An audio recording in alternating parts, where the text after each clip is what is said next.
হান্নান মাসুদের 5 লক্ষ টাকার বিনিময়ে এবং দুইটা কুচক্রী মহলের 2 লক্ষ টাকার বিনিময়ে আমরা গোপন সূত্রে খবর পেয়েছি কোস্টগার্ড এই 7 লক্ষ টাকার বিনিময়ে আমাদের রুবেলকে এবং সরকিন সুকসরের মধ্যে অভিযান চালাচ্ছে। এই অপকর্মের জন্য যদি আর চলমান থাকে আমরা কিন্তু আপনাদের অফিস ঘেরাও করবো 2011-এর মতো করে।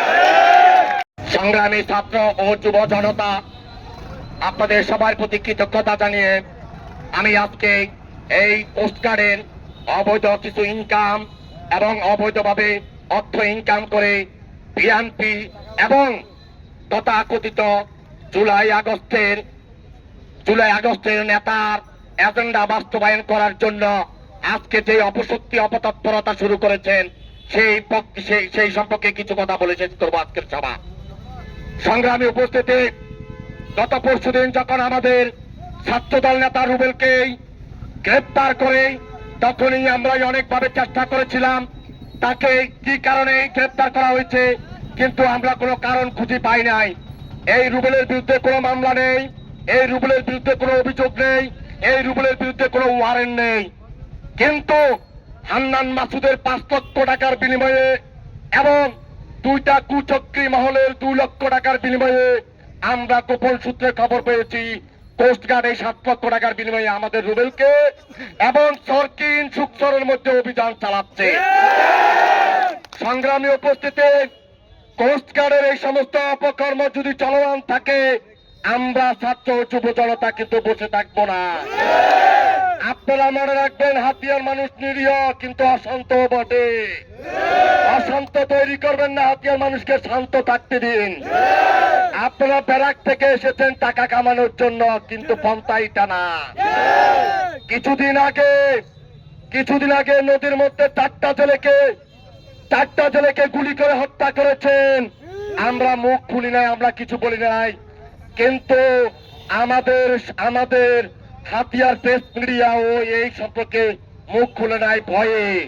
এমন কিসের ভয় আমি জানি না।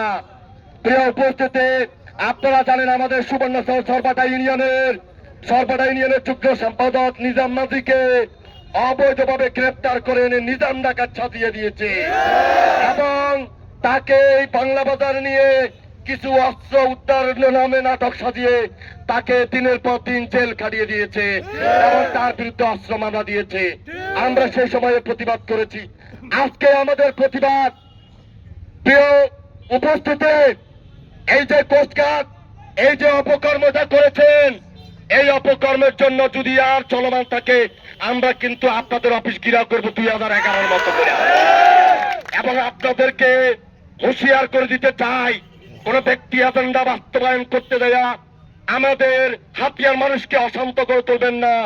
সরকিনের মধ্যে কি পেয়েছেন আপনি, তাদেরকে অস্ত্র দিয়ে চালান দিতে হবে। এই অস্ত্রের গৌড়ান তো আপনাদের কাছে বাংলা অস্ত্রের গৌড়ান। আমরা তো জানি, প্রিয় উপস্থিতি, গতকালকে গিয়েও আমরা ওনাদেরকে শান্ত করার চেষ্টা করেছি, আমরা ওনাদের কাছে কারণ খোঁজার চেষ্টা করেছি, কিন্তু ওনারা কোনো কারণ দেয় নাই খবর দিতে গিয়ে। প্রিয় উপস্থিতি, সিটি সাহেব আমাদেরকে বলেছে, I am not agree to talk with you guys. What is the reason? Because owner income বন্ধ হয়ে যাবে যদি আমরা হস্তক্ষেপ করি। প্রিয় উপস্থিতি, শেষ কথা বলে ছাড়বো আপনাদেরকে।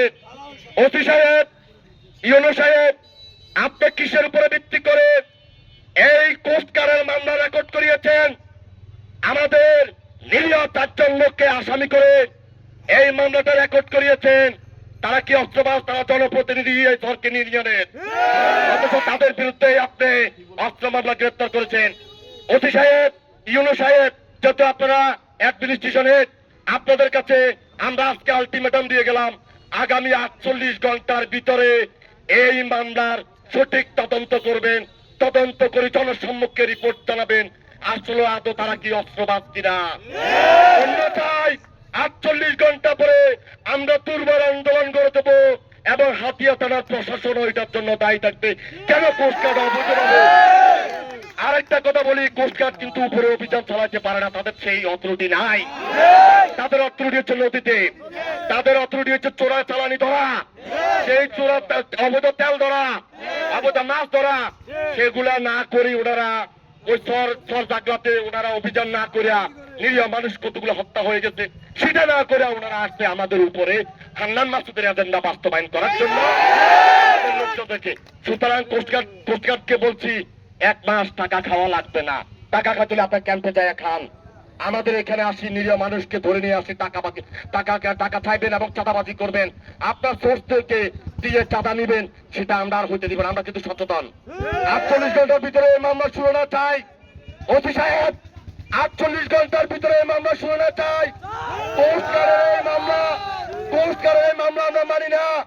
কোস্টগার্ডে মামলা দিতে অস্ত্র দিয়ে আমরা মানি না। আমাদেরকে ছেড়ে দিতে হবে। এই মামলার সঠিক তদন্ত করতে হবে। প্রায়শই আমরা থাকবো, নিরীহ জনগণ থাকবে এই তদন্ত টিমের সাথে, কিন্তু আমরা আপনাদেরকে এভাবে ছেড়ে দিব না।